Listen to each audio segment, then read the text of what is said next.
الحمد لله وكفى والصلاة والسلام على عباده الذين اصطفى وعلى آله وأصحابه أجمعين.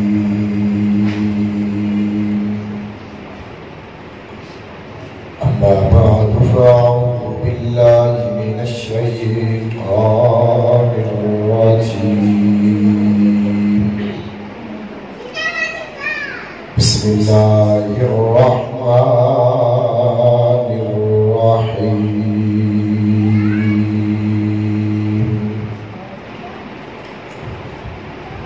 ألف لام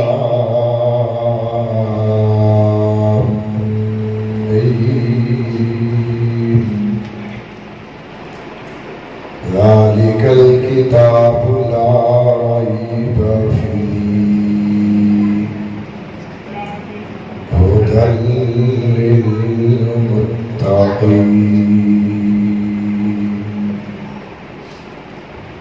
وقال النبي صلى الله عليه وسلم: اللهم بارك لنا في رجب وشعبان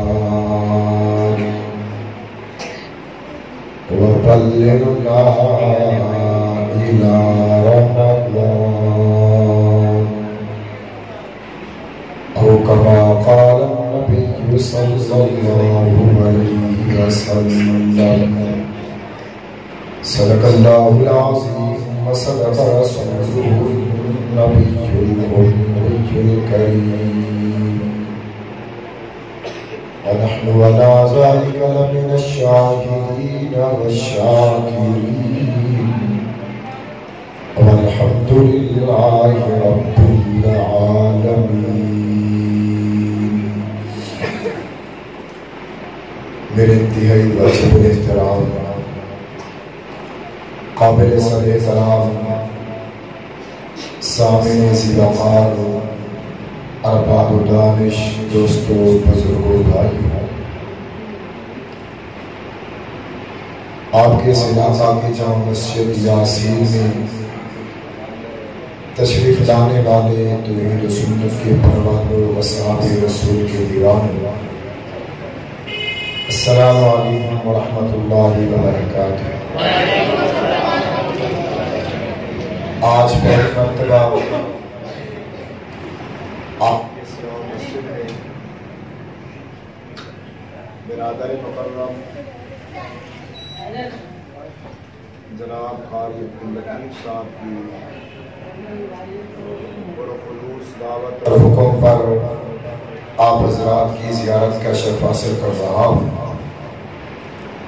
خالق کائنات کی بارگاہ میں دعا گو ہوں کہ اللہ مجھے حق سچ اور صحیح بیان کرنے کی توفیق نصیب فرمائے، سننے اور سنانے کے بعد اللہ مجھے اور آپ کو عمل کی توفیق نصیب فرمائے۔ آپ حضرات کی توجہ میری طرف رہے گی، جن کی توجہ میری طرف رہے گی وہ کہیں سبحان اللہ۔ آج کی یہ رات بہت بڑی عظمت، شان، عزت، رفت و منقبت والی رات ہے، جس رات کے اندر جناب علی المرتضی رضی اللہ تعالی عنہ پاک پیغمبر سے حدیث نقل کر کے فرماتے ہیں: اذا کانت لیلۃ من نصف شعبان فقوموا لیلہا فصوموا النہار، کہ 15 شعبان یعنی شعبان کی نصف رات کہ جس کے اندر قیام کیا جائے اور اس کے دن یعنی صبح کو روزہ رکھا جائے۔ اور حضور علیہ السلام نے فرمایا: اللہم بارک لنا فی رجب و شعبان وبلغنا الی رمضان. پاک پیغمبر علیہ السلام نے اپنی زبان حال سے فرمایا اللہم بارک لنا، اے اللہ ہمیں برکت نازل فرما، فی رجب، رجب کے مہینے کے اندر، شعبان کے مہینے کے اندر، اور ہمیں رمضان تک پہنچا دے. آج یہ حدیث میں نے بیان کی ہے، آپ نے سنی ہے، باقی علماء سے آپ سنتے رہتے ہیں، ہم بھی پڑھتے رہتے ہیں. آیا کہ ہم نے بھی سنا ہے، آپ نے بھی سنا ہے، آپ نے اور مجھ نے کتنا اس کے اوپر عمل کیا ہے. ایک عمل تیرا اور میرا ہے. ایک عمل آج سے پیچھے اگر چلے جائیں، 1500 سال پہلے عرب کی دھرتی پر پاک پیغمبر یہ حدیث کہتے ہیں، سننے والے صحابہ ہیں. جب پاک پیغمبر علیہ السلام نے فرمایا اللہم بارک لنا فی رجب و شعبان وبلغنا الی رمضان، اے اللہ میں برحمت نازل فرما رجب کے مہینے کے اندر، شعبان کے مہینے کے اندر، رمضان کے مقدس مہینے تک اللہ ہمیں پہنچا دے. اس صحابہ نے اس حدیث پر کس طرح عمل کیا ہے، اس کی تفسیر میں ملتا ہے کہ صحابہ کرام رضوان اللہ تعالی علیہم اجمعین اس رجب کے مہینے کے آنے سے 2-3 مہینے پہلے اپنی ہر دعا کے اندر خالق لم یزل کی دربار میں بیٹھ کر اپنی صحابیت والے ہاتھوں کو اٹھا کر کے قبلہ رخ ہو کر مسجد نبی کے منبر و محراب میں بیٹھ کر، مسجد نبی کے سیر و حال میں بیٹھ کر اللہ سے یہ دعا کرتے نظر آتے اللہم بارک لنا فی رجب و شعبان وبلغنا الی رمضان. اے اللہ صبح و شام یہ دعا مانگتے ہیں، رجب کی برکت عطا فرما، شعبان کی برکت عطا فرما، اللہ میں رمضان کے مقدس مہینے تک پہنچا دے. روایت میں آیا ہے، اس کی حدیث کی تشریح میں آیا ہے کہ جب اللہ رحمت بھیجتے تھے شعبان کے مہینے میں، اللہ رحمت کا نزول فرماتے تھے. شعبان کے مہینے میں اللہ ان کو رمضان کا مقدس مہینہ ان کی زندگی میں اللہ عطا کرتے تھے. رمضان کا مہینہ ختم ہوا کرتا تھا تو اس صحابہ کی جماعت اسی مسجد نبی کے منبر و محراب میں بیٹھ کر اس مسجد نبی کی ہوا و فضا میں اپنے ہاتھ اٹھا کر کے دعا کرتے تھے اللہم بارک لنا فی رجب و شعبان وبلغنا الی رمضان. اللہ ہم نے آپ سے دعا کی تھی، اللہ آپ نے رجب کے اندر ہمیں برکتیں دی تھی، اللہ ہم نے دعا کی تھی، اللہ آپ نے شعبان کے مہینے میں ہمیں برکتوں کا نزول فرمایا تھا، اللہ ہم نے دعا کی تھی، آپ نے ہمیں رمضان کے روزے اور رمضان کا مقدس مہینہ اپنی زندگی میں اللہ کو نے عطا کر دیا ہے. اللہ اب بات یہ ہے کہ رمضان کا مہینہ بھی چلا گیا، شعبان کی برکتیں بھی چلے گئی، رجب کے مہینے کی برکتیں بھی ہم سے جدا ہو گئی، رمضان کی تراویح بھی ہم سے جدا ہو گئی. رمضان کے مقدس مہینے کی رحمت و برکتوں کا جو نزول تھا، جو سیزن تھا، وہ چلا گیا ہے. باقی 3 یا 4 مہینے تک اللہ سے یہ دعا کرتے اللہ رحمت کی برکتیں بھی اللہ نے تو نے عطا کی ہیں، اگر اس کے اندر بھی کمی ہو گئی ہو، اللہ اس کے اندر بھی کوتاہی ہو گئی ہو، اللہ تلاوت قرآن کے اندر کوئی کمی ہو گئی ہو، ہمارے روزے کے اندر کوئی کمی ہو گئی ہو، اللہ تو اپنی رحمت کے ذریعے، اپنی شان کریمی کے ذریعے، اپنی ربوبیت کے ذریعے، اپنی الوہیت کے ذریعے، اپنی شان کریمی کے صدقے اللہ ہماری تمام لفظشات کو اور ہماری تمام کمی کوتاہیوں کو اللہ کو اپنی رحمت کے ذریعے ہم پر معافی کا کرم دے. اللہ کے پیارے محبوب کی اس دعا پر پاک پیغمبر کے اس حدیث پر کس طرح عمل کیا. آج رحمت و برکتوں کی رات ہے، شان و عزت و رفعت و منقبت والی یہ رات ہے. آج اس رات کے اندر آپ قرآن کی تلاوت کریں، قرآن کی تلاوت آپ کرتے جائیں گے، اللہ آپ کے نام اعمال کے اندر نیکیاں لکھتا جائے گا. آپ کی توجہ میری طرف رہے. پاک